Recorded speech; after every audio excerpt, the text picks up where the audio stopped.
Hello साथियों, welcome to my channel त्योहारों के रंग। साथियों, जय श्री कृष्णा, जय श्री राम, राधे राधे। तो चलिए दोस्तों, आज की इस वीडियो में हम अजा एकादशी की संपूर्ण व्रत कथा सुनाएंगे, जो आपकी 29 तारीख को रहने वाली है। तो चलिए दोस्तों, अगर आपने शुभ मुहूर्त और टाइम नहीं देखा है तो मेरे चैनल पर अजा एकादशी की वीडियो पड़ी हुई है, आप उस पर जाइए और क्लिक करिए, देखिए कि वहाँ पर ठीक समय क्या है। तो आज की इस वीडियो में मैं अजा एकादशी की व्रत कथा सुनाऊंगी। आपको अगर सही समय, शुभ मुहूर्त, तारीख वगैरह सब कुछ देखना है तो उस वीडियो में जाकर आप देख सकते हैं। चैनल पर पहली बार आए तो प्लीज़ चैनल सब्सक्राइब कर लें और बेल आइकन ऑन कर लें। तो अजा एकादशी को करने से जितना फ़ायदा मिलता है उतना ही लाभ इसकी कथा को सुनकर भी मिलता है। अजा एकादशियों में सबसे उत्तम एकादशी है, मतलब जितनी एकादशी है उसमें सबसे उत्तम एकादशी कौन सी है? अजा एकादशी है। भाद्रपद मास में कृष्ण पक्ष के अवसर पर मनाई जाती है।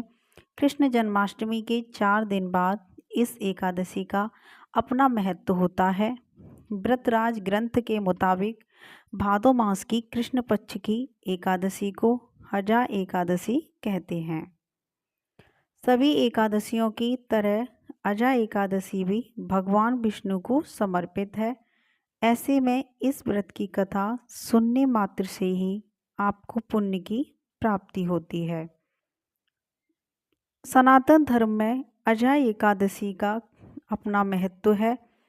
इस दिन व्रत रखने से कई प्रकार के दुखों से राहत मिलती है। माना जाता है कि जो भी सच्चे मन से इस व्रत को रखता है उसे अश्वमेघ यज्ञ के समान फल की प्राप्ति होती है। अजा एकादशी से जुड़ी वास्तविक कथा, जिससे पढ़ने और सुनने मात्र से आप सभी के पाप खत्म हो सकते हैं। तो साथियों, अब मैं आपको अजा एकादशी की जो व्रत कथाएं वो बताती हूँ। यहाँ मैंने फल बताए कि क्या क्या इससे फल मिलते हैं। अजा एकादशी व्रत की कथा भगवान श्री राम के पूर्वज इक्ष्वाकु वंश के राजा हरिश्चंद्र की है।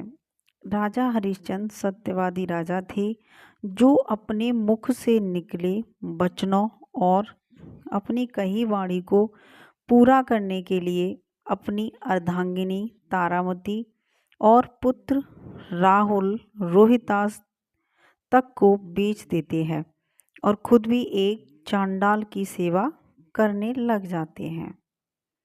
गौतम ऋषि के कहने पर राजा हरिश्चंद्र ने अजा एकादशी का व्रत किया, तब जाकर उन्हें कष्टों से छुटकारा मिला।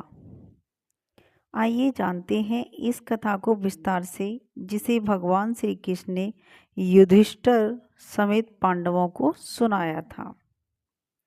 युधिष्ठिर ने कहा, हे वासुदेव, मैंने पुत्रदा एकादशी के बारे में सविस्तार वर्णन सुना है। अब कृपा करके मुझे अजा एकादशी के बारे में विस्तार से बताइए। इस एकादशी को क्या कहते हैं और इस व्रत को करने के नियम क्या है? इस व्रत को करने से किस तरह का फल मिलता है? युधिष्ठिर ने पूछा कृष्ण भगवान से। तो श्री कृष्ण ने कहा कि कुंती पुत्र, हे कुंती पुत्र, भाद्रपद की एकादशी को अजा एकादशी कहते हैं, जो कृष्ण पक्ष में पड़ती है। इस व्रत को करने से सभी तरह के पापों से मुक्ति मिलती है। इस लोक और परलोक में कल्याण करने वाली इस एकादशी व्रत के समान दुनिया में कोई दूसरा व्रत नहीं है। अब ध्यान से इस कथा को सुनिए। पौराणिक काल में भगवान राम के वंशज में अयोध्या नगरी के राजा हरिश्चंद्र नाम का एक राजा था। अपनी ईमानदारी और सत्यनिष्ठा के कारण राजा के दूर दूर तक चर्चे थे। एक बार सभी देवताओं ने राजा की परीक्षा लेने की योजना बनाई। राजा ने सपना देखा कि ऋषि विश्वामित्र को उन्होंने अपना सारा वैभव दे दिया है। अगली सुबह राजा जब उठा तो सच में विश्वामित्र राजा के द्वार पर खड़े थे।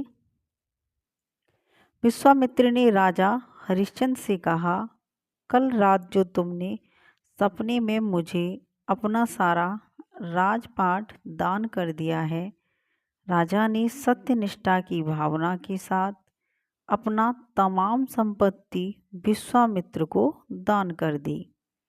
दान दक्षिणा देने के लिए राजा हरिश्चंद्र ने अपनी पत्नी, बेटा और खुद को बेच दिया। राजा हरिश्चंद्र को डोम जात के एक व्यक्ति ने खरीद लिया, जो शमशान घाट में दाह संस्कार का काम करवाता था। राजा हरिश्चंद्र एक चांडाल के सेवक बन गए। राजा ने चांडाल के लिए कफन लेने का कार्य भी किया, किंतु इस आपत्तिजनक काम करने के बाद भी उन्होंने कभी सच का मार्ग नहीं छोड़ा।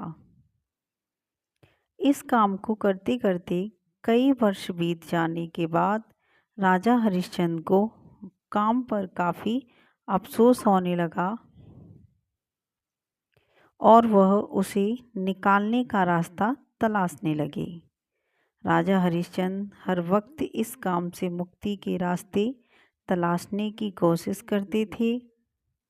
एक बार राजा की मुलाकात गौतम ऋषि से हुई।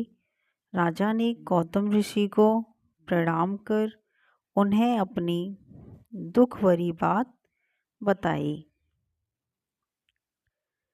राजा की दुख भरी बातों को सुनकर गौतम ऋषि को भी दुख हुआ और उन्होंने राजा को बताया, हे राजन, भादो माह में कृष्ण पक्ष की एकादशी आती है, जिसे अजा एकादशी भी कहा जाता है। तुम उस व्रत को विधि विधान के साथ करो और रात के वक्त जागरण भी करो। इससे तुम्हारे सभी तरह के पाप का नाश हो जाएगा।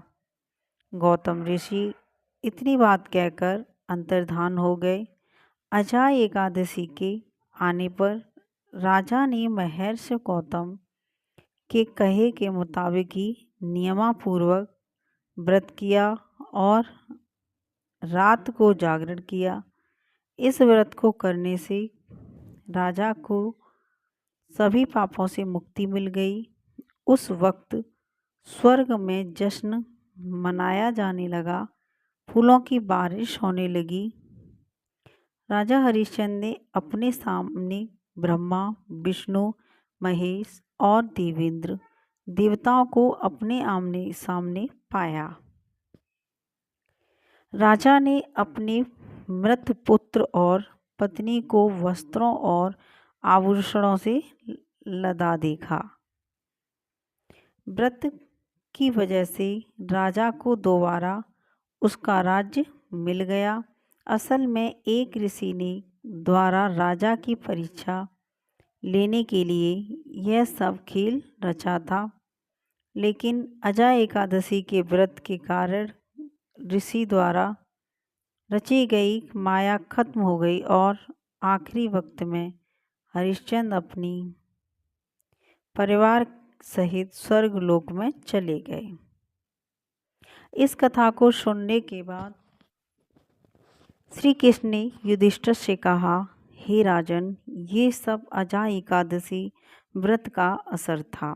जो भी मनुष्य इस व्रत कथा का विधि विधान के साथ पालन करता है और रात के वक्त जागरण करता है, तो उसके सभी पापों से मुक्ति मिलती है और अंत में स्वर्गलोक को प्राप्त करता है। कहा जाता है कि इस एकादशी को करने से अश्वमेध यज्ञ के समान फल की प्राप्ति होती है।